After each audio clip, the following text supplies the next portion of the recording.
নাটক করে এখন আমি ভোটে দাঁড়াবো বলেছি বলে নাটক শুরু হয়েছে। ৭৬,০০০ মায়েদেরকে নাকি বার্ধক্য ভাতা দিয়েছে, ভাবতে পেরেছেন? উনি 10 বছরের এমপি হতে চলেছে, এখন ভাতা দেওয়ার কথা মনে পড়েছে। কারণ উনি জানে ওনার ঘাড়ের কাছে নিঃশ্বাস ফেলে দিয়েছি, উনাকে পরাজিত করব, টাকা দিয়ে ভোট লুটার চেষ্টা করছে। আমি আপনাদের বলবো, আপনাদের এলাকাতেও দেখবেন ভোটের রাতে টাকা আর বিরিয়ানির প্যাকেট নিয়ে আসে। আমি আপনাদের বলবো, টাকাও নেবেন, বিরিয়ানির প্যাকেটও নেবেন, কিন্তু ওদের বিরুদ্ধে ভোটটা একবার দিয়ে দেখুন। যে সরকার চলছে, দুয়ারে সরকার চলছে, আপনাদেরকে আমরা দুয়ারে এমপি এমএলএ কে হাজির করে দেখিয়ে দেব। ঠিক যেভাবে ভোটের সময়ে ভোট চাইতে আসে না, মামা খালা জ্যাঠা মাসি পিসি, ভোটটা দাও ভোটটা দাও, ভোট মিটে গেলে কি হয় আর দেখতে পাওয়া যায় না। একটু সজাগ সতর্ক হন। আইএসএফ এর একটু 7 দিন 294টা বিধায়ককেই দুয়ারে হাজির করে দেখিয়ে দেবে আইএসএফ। 42টা এমপি দুয়ারে যাবে। ভোটের সময় যেমন দুয়ারে গিয়ে ভোট চেয়েছে, বাকি 5 বছরও কিন্তু যখন নির্বাচিত হয়ে যাওয়ার 5 বছরও ওই মানুষের দাঁড়ে দাঁড়িয়ে ঘুরতে বাধ্য করিয়ে দেবো, যদি আপনারা একটু সজাগ আর সতর্ক হন। 2024-এর ভোটটা যদি সঠিক জায়গায় দেন, আপনাদের বলি ঠিক কাজ হয়ে যাবে। মেটিয়াপুরের মতো জায়গা, এটা একটা বাণিজ্যকে চলছে, ওখানে এটা একটা শিল্প, ওখানে বড় শিল্প চলছে। রাস্তাঘাটের অবস্থা খুব খারাপ। আমি যখন মাইকে বললাম যে মেটিয়াপুরের রাস্তাঘাটে যাতায়াতের অসুবিধা হয়, 20 কোটি টাকা বরাদ্দ করেছে, রাস্তা ডেভেলপ হচ্ছে আজকে 9 বছর পরে। বুঝতে পেরেছেন বিরোধী শক্তি থাকা কত ভালো? বিরোধী শক্তি বলছে বলি তো হচ্ছে। এটা গ্রামীণ সমস্যা, এটা শহরের বাবুদের ব্যাপার নয় তো। এটা অভিষেক বাবুর পরিবারের কারো ডিস্টার্ব হবে না, এটা ফিরাদ বাবুর পরিবারের কারো ডিস্টার্ব হবে না, এটা শোভন বাবুর পরিবারের কারো ডিস্টার্ব হবে না, এটা মদন বাবুর পরিবারের কারো ডিস্টার্ব হবে না। এটা ডিস্টার্ব কাদের হবে? গ্রামের মানুষের হবে। আর গ্রামের মানুষের কথা ওরা ভাবে না। যদি গ্রামের মানুষের কথা ভাবতো, প্রতিনিয়ত হাতি এসে জঙ্গল মহলে জঙ্গল ছেড়ে দিয়ে লোকালয়ে এসে মানুষকে পিষে মারছে, হত্যা করছে। গত বছরে একজন পরীক্ষার্থীকে পিষে মেরে দেওয়ার পরেও জঙ্গল যেভাবে অবাধে কাটা চলছে, সেটাকে বন্ধ করে লোকালয়ে হাতি কেন চলে আসছে, জঙ্গলে যাতে থাকে তার ব্যবস্থা করতো। অপদার্থ মন্ত্রী এখন তো জেলে আছে, আমি প্রশ্ন করেছিলাম একবার অপদার্থ মন্ত্রীকে যে এত হাতি জঙ্গল ছেড়ে চলে আসছে কেন, কি উত্তর দিয়েছিল শুনবেন? ও জেলে রাখাই ওকে ভালো।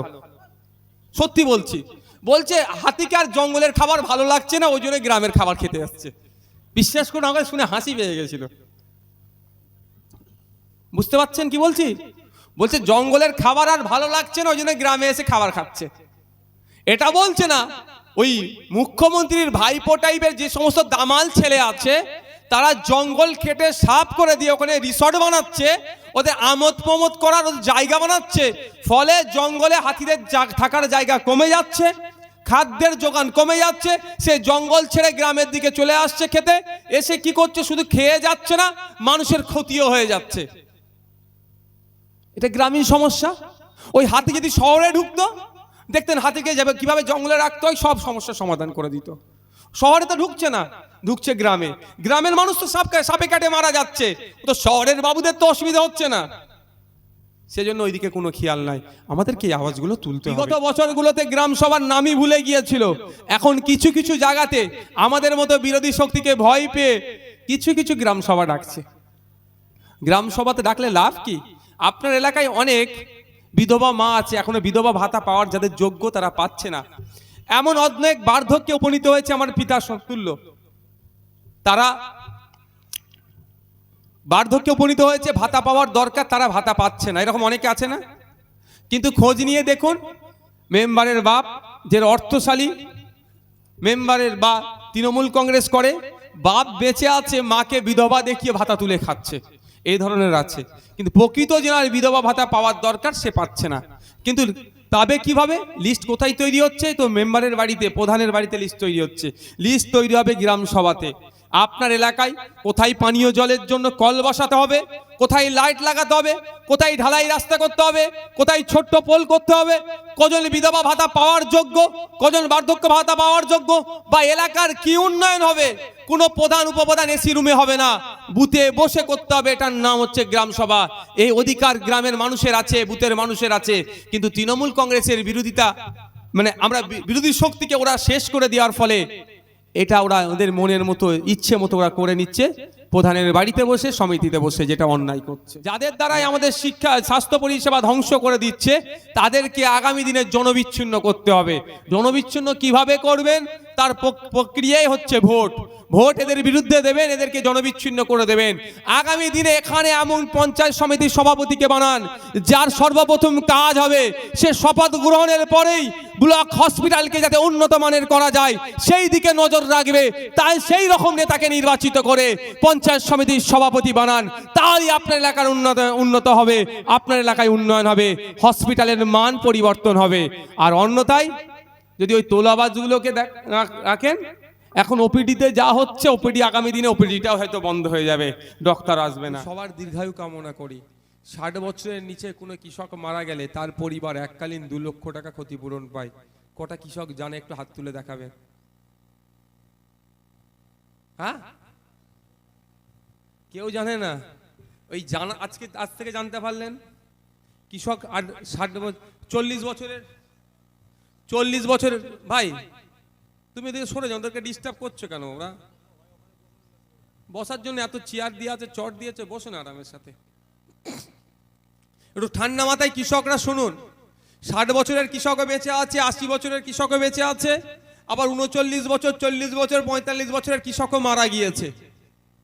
কিন্তু কোনো কৃষক যদি মারা যায় 60 বছরের নিচে, সেই কৃষক পরিবার এককালীন 2 লক্ষ টাকা ক্ষতিপূরণ পায়। এটা জানানোই আমাদের হচ্ছে অপরাধ হচ্ছে আপনাদেরকে। এটা জানাচ্ছি বলি নওশাদ সিদ্দিকী, বিশ্বজিৎ মাইতিদেরকে জেলে রাখো, ওরা কেন জানাবে? খোঁজ নিয়ে দেখুন, আপনার এলাকার হয়তো কোনো কৃষক 60 বছরের নিচে মারা গিয়েছে, তার পরিবার জানেনি। তৃণমূলের উন্নয়ন বাহিনী বড় নেতা আছে না, বড় নেতা আছে, দেখুন হয়তো সে তুলে খেয়ে নিয়েছে। খোঁজ নিলেই পাওয়া যাবে। তো আপনারা এগুলো জেনে রাখুন, এগুলো আপনাদের অধিকার। দ্বিতীয় কথা, 60 বছরের ঊর্ধ্বে কোনো কৃষকের বয়স হয়ে গেলে ফার্মার্স ওল্ড এজ পেনশন পায়। কারা পান? কোন কৃষক 60 বছরের উপরে বয়স হয়েছে, ভাতা পাচ্ছেন, কৃষক ভাতা। কারা পান বলুন না একটু। হ্যাঁ, তাহলে এগুলো আপনাদেরকে জানানো হয় না, আমরা জানাচ্ছি বলেই রাগ হচ্ছে। যারা কৃষক আছেন আমি তাদেরকে অনুরোধ করব একটা বিষয়, অতিবৃষ্টি বা অনাবৃষ্টির কারণে অনেক সময় ফসল নষ্ট হয়ে যায়। অনেক কৃষকরা হতাশার মধ্যে আছে, কি হবে বলে অনেকে সুসাইড করে নিয়েছে, কদিন আগে দেখলাম। আমি আপনাদের কাছে অনুরোধ করছি, সুসাইড আপনারা করবেন না। আপনার ফসল নষ্ট হয়েছে অতিবৃষ্টি অনাবৃষ্টির কারণে, সোজা চলে যাবেন কোথায়? বিডিও অফিসে। বিডিও অফিসে গিয়ে একটা অফিসার আছে ADA, বিডিও র্যাঙ্কের নিচে, ADA, assistant director of agriculture, মাথায় থাকবে। অ্যাসিস্ট্যান্ট ডিরেক্টর অফ এগ্রিকালচার, এত বড় নাম বলার দরকার নেই, ADA। ওই স্যারের কাছে গিয়ে অ্যাপ্লিকেশন করবেন যে বৃষ্টির কারণে বা না বৃষ্টি হওয়ার কারণে আমার ফসল নষ্ট হয়েছে, আমার নাম অমুক, আমার জমির পর্চা সহ অ্যাপ্লিকেশন করে জমা দেবেন। আপনার ফসলের ক্ষতিপূরণ সরকার দিতে বাধ্য হবে, কিন্তু আপনি ওখানে জমা করেননি বলে আপনি ক্ষতিপূরণ পাচ্ছেন না, আপনি অনেকে সুসাইড করে নিচ্ছে। কেন করবেন? ভারতবর্ষ কৃষি প্রধান দেশ, আর পশ্চিম বাংলার যে জনগণ আছে তার 70% মানুষ কৃষিকাজের সাথে যুক্ত। আপনাদের মেহনতের জন্য, আপনাদের কৃষকদের জন্যই পশ্চিম বাংলার অর্থনৈতিক যে চাকা যতটা ঘুরছে তার 70% আপনারা সহযোগিতা করছেন, মানে আপনাদের ভূমিকা থাকছে। আপনাদের ভূমিকার জন্য পশ্চিম বাংলার অর্থনৈতিক চাকা ঘুরছে। আপনারা তো সুসাইড কেন করবেন? প্রভিশন আছে, আপনারা অ্যাপ্লিকেশন করে জমা দেবেন। যারা এখানে আছেন এখানে, আপনারা আজ পর্যন্ত কোনোদিনের জন্য বিডিও অফিস থেকে ধান গাছের বীজ পেয়েছেন? তো ধান বীজ, হ্যাঁ পেয়েছেন? হ্যাঁ, মাঝে মধ্যে দেয়। স্প্রে করা মেশিন, এগুলো আপনাদের একটু শুনে রাখুন। ধান কাটা মেশিন দেখেছেন তো? ধান কাটা মেশিন থেকে স্প্রে করা মেশিন সাবসিডিতে পাওয়া যায়। অনেক ক্ষেত্রে আবার কৃষিকাজের কিছু ইকুইপমেন্ট ফ্রিতেও পাওয়া যায়। আমি ফ্রিটা ছেড়ে রাখলাম। যথাসময়ে অ্যাপ্লিকেশন করলে ধান কাটা মেশিন থেকে শুরু করে স্প্রে মেশিন পর্যন্ত সাবসিডিতে পাওয়া যায়, প্রায় 40% ডিসকাউন্ট পাওয়া যায়। আমি ধান কাটা মেশিনের প্রচুর দাম, অত দূরে আমি যাব না। আমি স্প্রে মেশিনের দাম এখন কত 4000 টাকা, যেটা ব্যাটারি চালিত চার্জিং সিস্টেম যেটা আছে, মার্কেটে কিনতে গেলে 4000 টাকা দাম। আপনি যদি নির্দিষ্ট সময়ে অ্যাপ্লিকেশন করেন, ব্লকের মাধ্যমে কেনেন, আপনি গরিব চাষি, আপনার জন্য সেটা 40% অবধি ডিসকাউন্ট হতে পারে। তাহলে 4000 টাকার জিনিস যেটা মার্কেটে কিনছিলেন, সেটা ব্লকের মাধ্যমে কিনলে সেটা কি হবে, 1600 টাকা ছাড় পাবেন। কিন্তু এটা কি হচ্ছে আপনারা না জানার ফলে তৃণমূলের উন্নয়ন বাহিনী যারা ভোটের সময় এই বিডিও অফিসগুলোকে ঘেরাও করে রেখেছিল, তারা দেখুন যে জীবনে মাঠের ধারে যায়নি তার নামে মালটা তুলে নিয়ে দোকানে বিক্রি করে দেয়। হয়তো আপনি সেই মালটাই দোকান থেকে গিয়ে 4000 টাকা দিয়ে নিয়ে আসতে হচ্ছে, শুধু আপনি জানেন না বলে। বলবে একটু চোখ কান খুলে রাখুন। আজকের পরে কালকে ছুটি আছে নাকি? কালকে সরকারি ছুটি আছে। মঙ্গলবারে আপনারা বিডিওতে যাবেন, বিডিও অফিসে গিয়ে এডিএ স্যারকে বলবেন, স্যার আপনার নাম্বারটা দেন। কি বলবেন?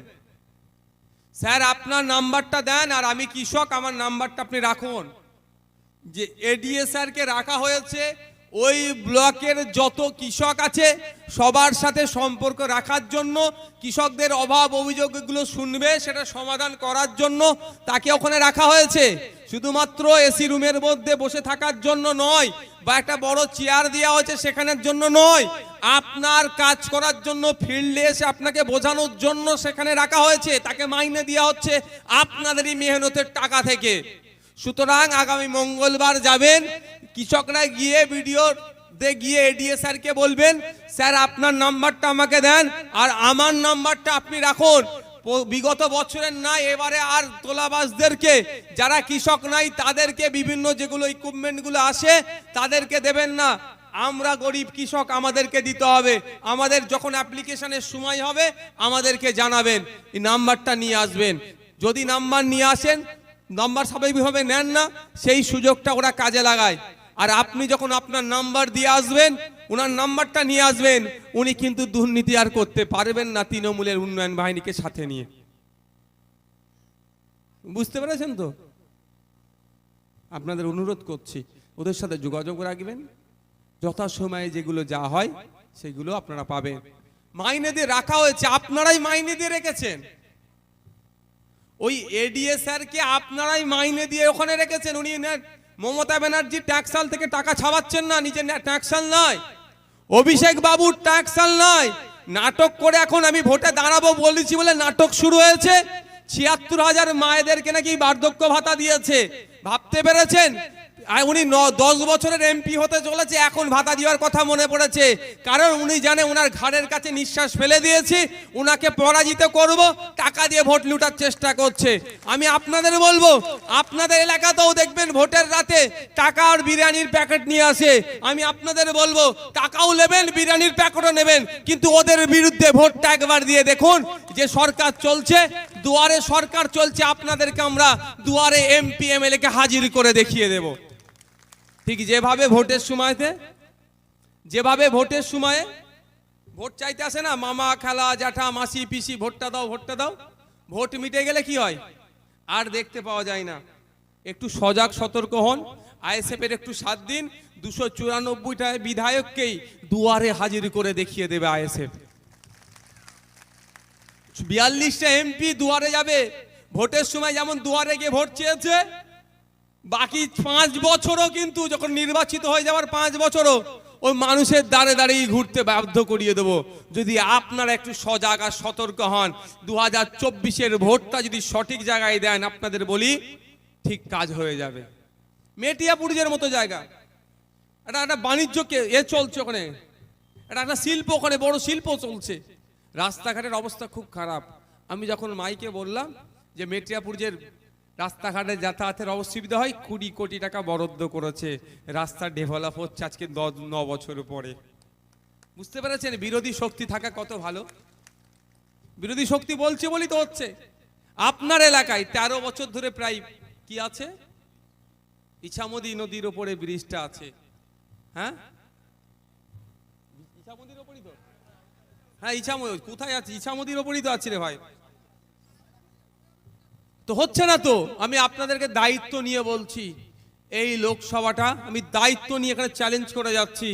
এই লোকসভাটা 2024-এ তৃণমূল বিজেপিকে হারিয়ে আইএসএফকে পার্লামেন্টে পাঠান, দেখবেন তৃণমূলই 2025 শেষ হবে না, তার আগে ব্রিজ বানিয়ে দেবে, কারণ বিধানসভার কথা ভেবে। আমি আপনাদের বলে যাচ্ছি, আপনাদের সুবিধা হবে। একে যখন আপনার ভোটের গুরুত্ব বোঝাবেন তখনই আপনার পাশে দাঁড়াবে। যখন দেখবে ও তো ঘাড়কা মুরগি ডালকা বরাবর, ঘরের মুরগি যখন হয়ে গেছে, ও তো আমার যখন ইচ্ছা ওকে আমি করতে পারবো, ডালের মতো রান্না করে ফেলবো, তখন আপনার গুরুত্ব দেবেন। আর যখন আপনি দেখবেন এ ঘরের নয়, এই কোনো সময় অন্যজনকে ভোট দেবে বা ভোট দিয়েছে, এর ভোটটা পেতে গেলে কি করতে হবে? ইছামতির ওপরে যে ব্রিজাতে 13 বছর হয়ে বন্ধ পড়ে আছে, ওটাকে আগে চালু করে দে, না হলে বিধানসভাটাও হাতছাড়া হবে। যদি উন্নয়ন প্রকৃত নিজে চান, এলাকায় বিরোধী শক্তিকে আরো বেশি শক্তিশালী করুন। বিরোধী শক্তি না থাকার বলে কি হচ্ছে? আবাস যোজনা নিয়ে দুর্নীতি হয়েছে, আপনারা সবাই জানেন। কি করে দুর্নীতি করার সাহসটা পেল? লিস্টটা কোথায় হওয়ার দরকার ছিল? আজকে বিরোধী শক্তি নাই বলে লিস্টটা হওয়ার দরকার ছিল যেখানে, সেখানে না হয়ে এসি রুমের মধ্যে বসে হয়েছে, আপনার প্রধানের বাড়িতে হয়েছে, পার্টি অফিসে বসে লিস্ট হয়েছে। ফলে কি দেখছি? এমন লিস্ট তৈরি হয়েছে যেখানে দুর্নীতিতে ভরা লিস্ট। যদি ওই লিস্টটা গ্রাম সভা ডাকতো, গ্রাম সভাটা কি? প্রধান উপপ্রধান উপস্থিত থাকবেন, পঞ্চায়েতে যারা দায়িত্বশীল আছেন, সেক্রেটারি উপস্থিত থাকবেন, মেম্বার উপস্থিত থাকবে, ফাঁকা মাঠে বা যে কোনো জায়গায় ওই বুথের সমস্ত লোককে ডাকা হবে, সমস্ত লোককে কল দেওয়া হবে, অমুক তারিখে অমুক জায়গাতে গ্রাম সভা হবে, ওখানে উপস্থিত থাকো। গ্রাম সভাটা আমি ধরে নিলাম আপনার বুথে 30টা কি 50টা বাড়ি এসেছে। গ্রাম সভাতে শুধু ওরা অ্যানাউন্স করে দিল যে এই বুথে এই বছরে 50 জন বাড়ি পাবে। বাড়ি কারা পাবে? প্রধান উপপ্রধান মেম্বার ঠিক করে দেবে না, ওই যে গ্রামের মানুষ উপস্থিত থাকবেন তারা লিস্ট করে প্রধান উপপ্রধানের হাতে তুলে দেবে। এইটাই হচ্ছে গ্রাম সভা। অর্থাৎ গ্রামের মানুষ যেটা বলবে সেটা শুনতে হবে। স্বাভাবিকভাবে গ্রামের মানুষ যেখানে উপস্থিত থাকবে, যার পাকা বাড়ি, তার কি আবাস যোজনার বাড়ির নাম তুলতে দেবে? অন্যজনরা বিরোধিতা করবে স্বাভাবিকভাবে। ও 30,000 50,000 টাকা দিলেও গ্রামের বাকি মানুষ বিরোধিতা করবে। ফলে কি হবে? যদি গ্রাম সভা ডাকতো, ডেকে লিস্ট তৈরি করলে এই দুর্নীতি হতো না। তাই আইএসএফ বলছে, বিরোধী শক্তিকে যদি আপনারা শক্তিশালী করেন, ওরা এগুলোকে ডাকতে বাধ্য। বিগত বছরগুলোতে গ্রাম সভার নামই ভুলে গিয়েছিল। এখন কিছু কিছু জায়গাতে আমাদের মতো বিরোধী শক্তিকে ভয় পেয়ে কিছু কিছু গ্রাম সভা ডাকছে। গ্রাম সভাতে ডাকলে লাভ কি? আপনার এলাকায় অনেক বিধবা মা আছে, এখনো বিধবা ভাতা পাওয়ার যাদের যোগ্য তারা পাচ্ছে না। এমন অনেক বার্ধক্যে উপনীত হয়েছে আমার পিতা সমতুল্য, তারা বার্ধক্যে উপনীত হয়েছে, ভাতা পাওয়ার দরকার, তারা ভাতা পাচ্ছে না। এরকম অনেকে আছে না? কিন্তু খোঁজ নিয়ে দেখুন, মেম্বারের বাপ যে অর্থশালী মেম্বারের বা তৃণমূল কংগ্রেস করে, বাপ বেঁচে আছে, মাকে বিধবা দেখিয়ে ভাতা তুলে খাচ্ছে, এই ধরনের আছে। কিন্তু প্রকৃত যেনার বিধবা ভাতা পাওয়ার দরকার সে পাচ্ছে না। কিন্তু তবে কিভাবে? লিস্ট কোথায় তৈরি হচ্ছে? তো মেম্বারের বাড়িতে, প্রধানের বাড়িতে লিস্ট তৈরি হচ্ছে। লিস্ট তৈরি হবে গ্রাম সভাতে। আপনার এলাকায় কোথায় পানীয় জলের জন্য কল বসাতে হবে, কোথায় লাইট লাগাতে হবে, কোথায় ঢালাই রাস্তা করতে হবে, কোথায় ছোট্ট পোল করতে হবে, কজন বিধবা ভাতা পাওয়ার যোগ্য, কজন বার্ধক্য ভাতা পাওয়ার যোগ্য, বা এলাকার কি উন্নয়ন হবে, কোনো প্রধান উপপ্রধান এসি রুমে হবে না, বুথে বসে করতে হবে। এটার নাম হচ্ছে গ্রাম সভা। এই অধিকার গ্রামের মানুষের আছে, বুথের মানুষের আছে।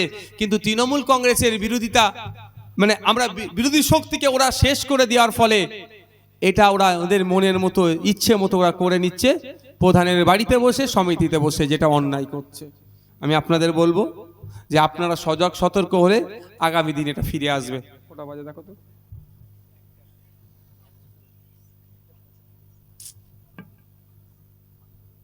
না, তা আপনাদের অনুরোধ করব, চোখ কানটা খোলা রেখে আগামী নির্বাচনে কন্টেস্ট করব আমরা। আমাদেরকে সহযোগিতা করুন আপনাদের মূল্যবান ভোট দিয়ে। বসিরহাট থেকে পার্লামেন্টের মধ্যে পাঠান আইএসএফের প্রার্থীদেরকে, প্রার্থী যিনি দাঁড়াবেন পাঠান, এবং চারিদিকে রাজ্যের বিভিন্ন জায়গায় যেখানে আমরা প্রার্থী দেব আপনারা আমাদেরকে সহযোগিতা করবেন, আপনার আত্মীয় স্বজন যে যেখানে আছে তাদেরকে উৎসাহিত করবেন। আইএসএফ যে সমাজ ব্যবস্থা পরিবর্তনের লড়াইয়ে নেমেছে যাতে আরও বেশি শক্তিশালী হয়, সমাজের মানুষের কথা আরও বেশি বলতে পারে, তার আপনারা পূর্ণ সহযোগিতা করবেন। শেষের দিকে এসে আমি আপনাদেরকে কয়েকটা কথা বলে এখান থেকে বিদায় নেব। দেখুন, স্বাস্থ্যের সমস্যা আমাদের চারিদিকে চলছে। আপনাদের লোকাল হসপিটালটার নাম কি? হ্যাঁ, ব্লকের হসপিটালটা কোথায় আছে? ওটা তো জেলার না ব্লকের, সাব ডিভিশন। হ্যাঁ, রুদ্রপুর হসপিটালে গেলে ট্রিটমেন্ট হয় তো?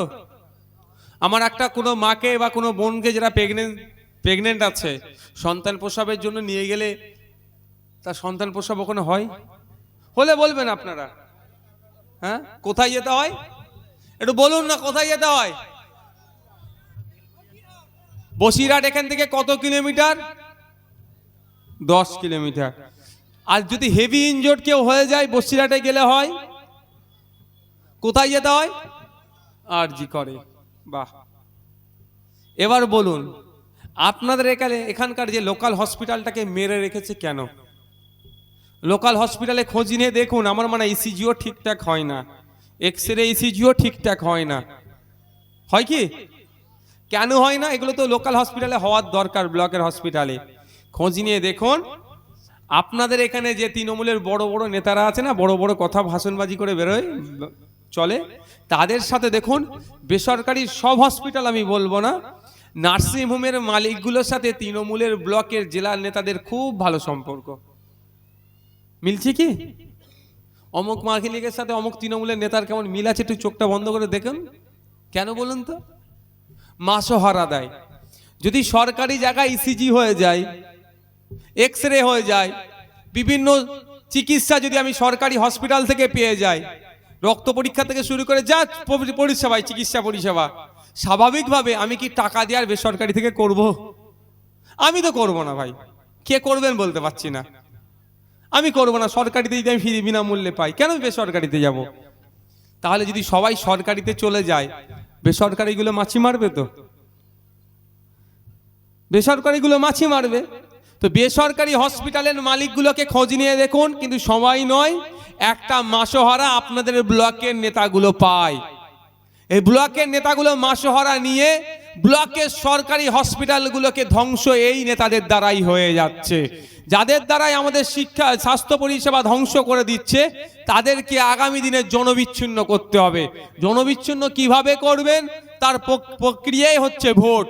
ভোট এদের বিরুদ্ধে দেবেন, এদেরকে জনবিচ্ছিন্ন করে দেবেন। আগামী দিনে এখানে এমন পঞ্চায়েত সমিতির সভাপতিকে বানান, যার সর্বপ্রথম কাজ হবে সে শপথ গ্রহণের পরেই ব্লক হসপিটালকে যাতে উন্নত মানের করা যায় সেই দিকে নজর রাখবে। তাই সেই রকম নেতাকে নির্বাচিত করে পঞ্চায়েত সমিতির সভাপতি বানান, তাই আপনার এলাকার উন্নত হবে, আপনার এলাকায় উন্নয়ন হবে, হসপিটালের মান পরিবর্তন হবে। আর অন্যথায় যদি ওই তোলাবাজগুলোকে রাখেন, এখন ওপিডিতে যা হচ্ছে, ওপিডি আগামী দিনে ওপিডিটাও হয়তো বন্ধ হয়ে যাবে, ডক্টর আসবে না। তাই অনুরোধ করছি আপনাদের কাছে, অনেকক্ষণ বকে ফেললাম, দিনের শেষে আবারও বলছি, আপনার অধিকার আপনি সঠিক জায়গায় প্রয়োগ করুন। আপনার অধিকার আপনি সঠিক জায়গায় প্রয়োগ করুন। প্রয়োগের অভাবে আপনারা যেগুলো জানেন না সেগুলো আরো জানাই না।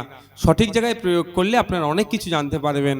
এখানে যারা বসে আছেন চাষি ভুষি মানুষ, অনেক রকমভাবে মারা যায়, দুটো কারণেও মারা যায় চাষিরা। একটা অনেক কারণ আছে, দুটো হচ্ছে, দুটোর মধ্যে হচ্ছে একটা সাপে কামড়ে মারা যায় চাষিরা, চাষ করতে গিয়েছে কামড়ে মারা যায়, আর একটা বাজ পড়ে মারা যায়। আপনারা হয়তো অনেকের অবাক হবে, সাপে কামড়ে মারা গেলে তার পরিবার ক্ষতিপূরণ পায়। বুঝতে পারছেন না কি বলছি? খোঁজ নিলে দেখা যাবে আমাদের এলাকার অনেকে সাপে কামড়ে মারা গিয়েছে। সারা ভারতবর্ষে এক বছরে 50,000 মানুষ সাপে কামড়ে মারা যায় সরকারি মতে, বেসরকারিতে বলছে ওটা 1.5 লক্ষের কাছাকাছি। পশ্চিমবাংলাতে এক বছরে 850 জন সাপে কামড়ে মারা যায়, এটা সরকারি। তাহলে বেসরকারি কত মারা যাচ্ছে? নিশ্চিত আরো বেশি হবে। সরকার আর একটা প্রকল্প আছে, পলিসি আছে, কোনো পরিবারের কেউ যদি সাপে কামড়ে মারা যায় তার পরিবার এককালীন 2 লক্ষ টাকা ক্ষতিপূরণ পায়। এইগুলো বলে দিচ্ছি বলেই আমাদের অপরাধ, আমাদেরকে বিজেপির দালাল, আমরা মুসলমানদের দল হয়ে যাচ্ছি। বাজ পড়ে মারা গেলে ক্ষতিপূরণ পায়, কিন্তু আমাদেরকে জানানো হয় না। সেটা টাকাটা কি হয়, লুট হয়ে যাচ্ছে। আপনার বাড়ির কি হয়তো মারা গিয়েছে, খোঁজ নিয়ে দেখুন আপনার পরিবর্তে নেতা অন্য তুলে টাকা খেয়ে নিচ্ছে। তো এইগুলো বলি বলি আমাদের অপরাধ হয়ে যায়। তবে সাপের বিষের কথা বলছি, অপদার্থ সরকার খেলা মেলা হ্যানত্যান যেখানে সেখানে কোটি কোটি টাকা খরচ করে দিচ্ছে এরা, কিন্তু এই যে সাপের কামড়ের অ্যান্টিভেনাম যাকে বলে, এক পরিভাষায় ঔষধ, সাপে কামড়েছে কোন ঔষধ দিলে ভালো হবে, বাঁচবে, অ্যান্টিভেনাম বলে মেডিকেল সায়েন্সের ভাষায়। তো অ্যান্টিভেনাম 2009-10 দিকেও আমাদের রাজ্যে তৈরি হতো, এখন আমাদের রাজ্যে তৈরি করা বন্ধ করে দিয়েছে। এখন আমরা কোথা থেকে নিয়ে আসছি অ্যান্টিভেনাম? তামিলনাড়ু থেকে নিয়ে আসছি। যারা একটু বয়স্ক আছেন, একটু যারা এই বিষয়ে একটু মানে নিয়ে স্টাডি করে, একটু দেখবেন একটা সময় ছিল সাপের কামড় দিলে যদি নির্দিষ্ট সময়ের মধ্যে হসপিটালে পৌঁছে যাওয়া যেত, সে রোগী বেঁচে যেত ওষুধ প্রয়োগ করলে বা অ্যান্টিভেনাম দিলে। এখন খোঁজ নিয়ে দেখুন যে সাপে কাটা রোগী যারা আছেন, হয়তো নির্দিষ্ট সময়ের মধ্যে হসপিটালে পৌঁছে যাচ্ছে, তাকে অ্যান্টিভেনাম দেওয়া হচ্ছে, তারপরেও সংখ্যায় দেখুন বেশি, মারা যাওয়ার সংখ্যা বেশি হচ্ছে, 3 দিন 4 দিন পরও মারা যাচ্ছে। ভালো হয়ে বাড়ি ফেরার সংখ্যা অনেক কম। কারণটা কি? আগে ভালো হয়ে বাড়ি ফিরে যেত, এখন ফিরছে না কেন? কারণটা কি? কারণটাই হচ্ছে এখন আমাদের রাজ্যে তৈরি হচ্ছে না, হচ্ছে কোথায়? তামিলনাড়ুতে। ফলে এখানে একটা বিশাল সমস্যা তৈরি হচ্ছে। অনেকে ভাববে তামিলনাড়ুতে তৈরি, আমাদের রাজ্যে তৈরি আলাদা কেন? তামিলনাড়ুতে চন্দ্রবোড়া সাপের বিষ থেকে চন্দ্রবোড়া সাপের আবার অ্যান্টিভেনাম হয়। মানে আপনাকে চন্দ্রবোড়া সাপ কামড়েছে, ওইটা প্রতিহত করতে গেলে প্রতিষেধক হিসাবে চন্দ্রবোড়া সাপের বিষ থেকে ঔষধ তৈরি করে অ্যান্টিভেনাম আপনাকে প্রয়োগ করতে হবে। এবার হচ্ছে মেডিকেল সায়েন্স বা গবেষণা করে দেখা যাচ্ছে পশ্চিমবাংলার চন্দ্রবোড়া সাপের যে বিষক্রিয়া আছে, বিষ, তামিলনাড়ুর চন্দ্রবোড়া সাপের বিষের মধ্যে ফারাক। দুটোই কিন্তু চন্দ্রবোড়া সাপ। পশ্চিমবাংলার চন্দ্রবোড়া সাপের বিষ আর তামিলনাড়ুর চন্দ্রবোড়া সাপের বিষের আলাদা। ওটা কি হচ্ছে, আমাদেরকে কামড়েছে পশ্চিমবাংলার চন্দ্রবোড়া সাপ, আমাকে নিয়ে এসে দিচ্ছে তামিলনাড়ুর চন্দ্রবোড়া সাপের অ্যান্টিভেনাম। তো কাজ করবে? বেশি দিতে হচ্ছে, 3 দিন 4 দিনের পরে অনেকে মারা যাচ্ছে। ক্ষতিগ্রস্ত কারা হচ্ছে? কোনো নেতারা হচ্ছে না, বাবুরা হচ্ছে না, কলকাতার বাবুরা তো হচ্ছেই না, ওটা গ্রামের মানুষেরা ক্ষতিগ্রস্ত হচ্ছে। তাই আমরা দাবি তুলবো, আমাদেরকে আওয়াজ তুলতে হবে। বিগত বছরের ন্যায় 2009-10 সময় যেভাবে আমাদের রাজ্যে অ্যান্টিভেনাম তৈরি হতো, অবিলম্বে রাজ্যের মুখ্যমন্ত্রী তথা স্বাস্থ্যমন্ত্রীকে ওই দায়িত্ব নিয়ে আমাদের রাজ্যে থেকে অ্যান্টিভেনাম তৈরি করতে হবে। বেশি কিছু ব্যাপার না। পশ্চিমবাংলায় অনেক সাপ আছে, অনেক ধরনের সাপ আছে, ভারতবর্ষে অনেক সাপ আছে, অনেক ধরনের সাপ আছে, কিন্তু পশ্চিমবাংলার 6 রকম সাপ বেশি কামড়ায়, সাপের কামড়ে মারা যেতে পারে। 4 ধরনের সাপ বেশি কামড়ায়, বেশি দেখা যায়, আর 2 ধরনের সাপের রেয়ার আছে। তাহলে এই 6 রকম সাপের অ্যান্টিভেনাম যদি তৈরি করে দিতে পারে পশ্চিমবাংলার সরকার, তাহলে আমাদের চাষি থেকে শুরু করে যারা সাপে কামড়ে মারা যাচ্ছে, তাহলে তার হাত থেকে তো বাঁচতে পারতো। কিন্তু এটা কি? এটা গ্রামীণ সমস্যা, এটা শহরের বাবুদের ব্যাপার নয় তো। এটা অভিষেক বাবুর পরিবারের কারো ডিস্টার্ব হবে না, এটা ফিরাদ বাবুর পরিবারের কারো ডিস্টার্ব হবে না, এটা শোভন বাবুর পরিবারের কারো ডিস্টার্ব হবে না, এটা মদন বাবুর পরিবারের কারো ডিস্টার্ব হবে না। এটা ডিস্টার্ব কাদের হবে?